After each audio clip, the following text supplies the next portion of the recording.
20 ans que le rallye Monte-Carlo historique fait rêver les spectateurs au bord des routes grâce à des autos emblématiques. Pour cet anniversaire particulier, un hommage officiellement rendu à la participation de Johnny Hallyday en 1967. Et parmi les grandes nouveautés de cette édition, 2 cols emblématiques ont été fermés pour le plus grand bonheur des concurrents. Les nouveautés de ce parcours cette année, vous avez vu, nous avons deux magnifiques épreuves, Fontbelle en particulier, qui ont été des épreuves qu'on a pu faire, qui sont fermées au public.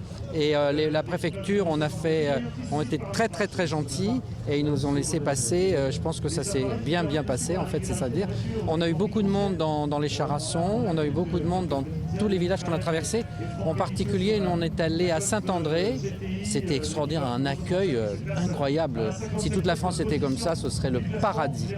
Et en fait, on découvre pendant ce rallye qu'il y a des endroits complètement improbables. La population double. À Saint-André, là, ils sont 150 habitants dans l'année. Et là, ils étaient 300. Mais c'est incroyable, le succès populaire de ce rallye. Pour nous, c'est vraiment sympa. Ça fait chaud au cœur. Comme à son habitude, l'historique est ouvert aux voitures ayant participé aux éditions des rallyes Monte-Carlo entre 1955 et 1980. Porsche 911, R8 Gordini, Citroën DS, les concurrents étaient cette année encore au rendez-vous de ce nouveau rallye Monte-Carlo historique. Avec de la neige sur le parcours, le bilan de cette étape de classement est plutôt positif. On est vivant déjà. Non, ça s'est bien passé. La première spéciale, on a eu un peu peur parce qu'il y avait beaucoup de glace. Ça se voyait pas du tout.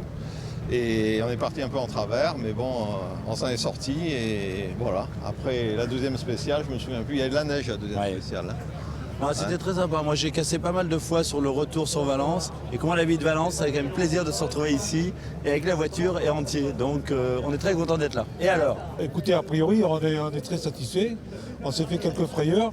Parce que ce matin, on est parti avec des pneus contact et on nous avait dit que c'était sec et on a rencontré du verglas. Mais bon, on s'en est bien sorti. Après, on a mis les clous et il fallait les clous pour descendre sur Sisteron. C'était tout verglacé. Et après, dans le Vercors, là, il y avait d'énormes rails de glace et tout ce qu'il fallait aussi pour bien glisser. Le départ de l'étape finale programmée dans la nuit du 31 janvier au 1er février s'effectuera à Monaco à partir de 21 h.